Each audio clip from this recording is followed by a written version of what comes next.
بسم اللہ الرحمن الرحیم السلام علیکم۔ آج تاریخ ہے 27 اگست 2021 بروز جمعرات۔ اگر آپ لوگ سعودی عرب کے حالات اور واقعات سے باخبر رہنا چاہتے ہیں تو ویڈیو کو پورا دیکھے گا اور ہمارے چینل سبسکرائب کر دے تاکہ آپ لمحہ بلمحہ اپڈیٹ حاصل کر سکیں۔ تو چلے شامل کرتے ہیں آج کی پہلی خبر۔ سعودی ایئر لائن السعودیہ نے داخلی پروازوں سے سفر کرنے والوں کے لیے گنجائش میں اضافہ کر دیا۔ کورونا وبا کے پیش نظر نشستوں سے استفادے کی تعداد بڑھا دی گئی تھی، اب اسے بڑھا کر 52% کر دیا گیا۔ اس پر عمل درآمد 1 ستمبر 2021 سے ہوگا۔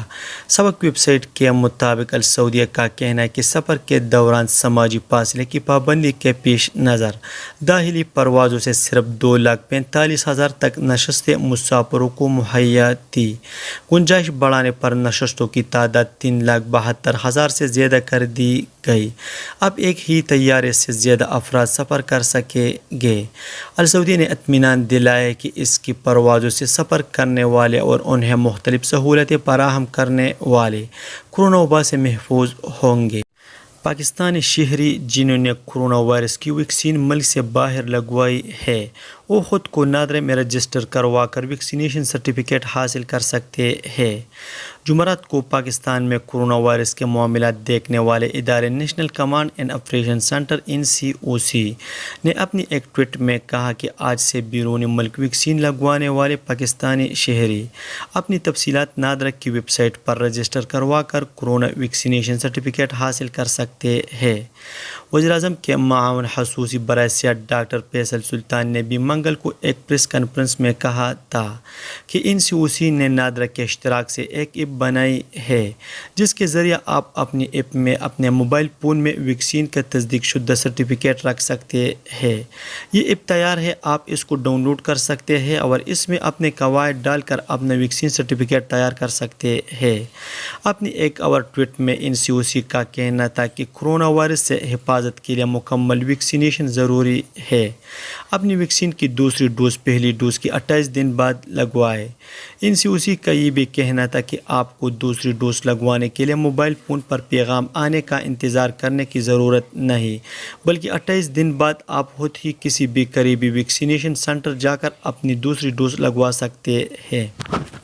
سلطنت عمان میں محکمہ شہری ہوابازی نے کورونا ویکسین سرٹیفکیٹ ہولڈرز پر سفری پابندیاں اٹھانے کا اعلان کر لیا ہے۔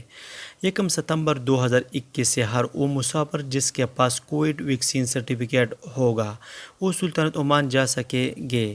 سبق ویب سائٹ کے مطابق محکمہ شہری ہوابازی نے ٹویٹر پر بیان میں کہا کہ کورونا وبا کی وجہ سے سلطنت عمان آمد کے لیے ممنوع ممالک کی فہرست ختم کر دی گئی ہے۔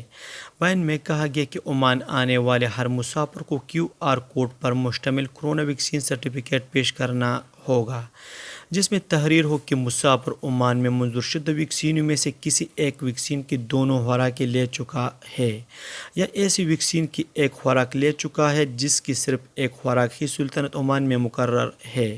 سرٹیفکیٹ میں یہ وضاحت بھی ضروری ہے کہ آخری خوراک پر 14 دن گزر چکے ہیں۔ حرمین انتظامیہ نے عمرہ زائرین کو ہدایت کی ہے کہ وہ اعتمرنا ایپ میں دیے گئے اوقات کار کی پابندی کریں۔ سبق ویب سائٹ کے مطابق بھیڑ کو کنٹرول کرنے والی کمیٹی کے سربراہ انجینئر ایمن بن مصطفیٰ پلمبان نے کہا ہے کہ حرم میں بہترین سہولتیں حاصل کرنے کے لیے وقت کی پابندی ضروری ہے۔ انہوں نے کہا ہے کہ بعض لوگ اعتمرنا اور توکلنا کے ذریعے عمرے کا وقت لے لیتے ہیں مگر طے شدہ اوقات کے بجائے تاخیر سے یا وقت سے بہت پہلے آ جاتے ہیں۔ عمرے کا وقت متعین کرنے کا مقصد ہی یہ ہے کہ ایک طے شدہ وقت کے اندر ایک خاص تعداد کو حرم میں موجود ہونے کی اجازت ہے۔ جب طے شدہ وقت سے پہلے یا بعد میں کوئی آتا ہے تو طے شدہ تعداد سے اضافی ہو جاتا ہے۔ سعودی عرب اور بحرین کو جوڑنے والے کنگ فہد پل پر گاڑیوں کی آمد و رفت بحال ہو گئی۔ سسٹم میں خرابی پر مملکت سے بحرین جانے والی گاڑیوں کی قطاریں لگ گئی تھیں۔ اجل ویب سائٹ کے مطابق کنگ فہد پل سے ملنے والی رپورٹ میں بتایا گیا ہے کہ دونوں ملکوں سے گاڑیوں کی آمد و رفت معمول کے مطابق رواں دواں شکل میں چل رہی تھی۔ اچانک انفارمیشن سینٹر میں تکنیکی خرابی سے پل پر ٹریفک معطل ہو گئی۔ چند منٹوں میں گاڑیوں کی بھیڑ لگ گئی جبکہ بعض مسافروں نے رش کو برداشت نہیں کر سفر کا پروگرام ملتوی کر دیا۔ اخبار 24 کے مطابق سسٹم بحال ہونے پر ٹریفک دوبارہ روا دوا ہو گئی۔ چیک پوسٹ انفارمیشن سسٹم میں پانی خرابی چند گھنٹوں کے اندر دور کر دی گئی۔ اس سے قبل سینکڑوں لوگ انتظار سے تنگ آ کر بحرین پل سے واپس اپنے شہروں کو چلے گئے۔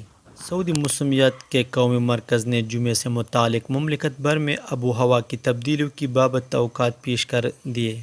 اخبار 24 کے مطابق قومی مرکز نے توقع ظاہر کی ہے کہ جمعے کو جیزان، عسیر، باہا، مکہ مکرمہ اور مدینہ منورہ کے بالائی مقامات پر تیز ہواؤں کے ساتھ بارش ہوگی، کہیں موسلادھار اور کہیں درمیانے درجے کی ہوگی۔ بارش کے اثرات مذکورہ صوبے کے ساحلی مقامات تک پھیل جائیں گے۔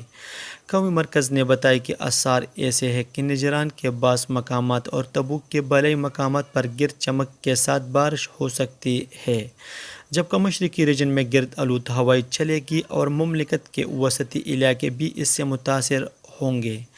قومی مرکز نے بتایا کہ جمعے کو سب سے زیادہ درجہ حرارت 47 سینٹی گریڈ الاقصی اور حبر الباطن میں ہوگا، جبکہ سب سے کم درجہ حرارت 15 سینٹی گریڈ السوداء میں رہے گا۔ یہ تھا آج کا چند نیوز۔ السلام علیکم۔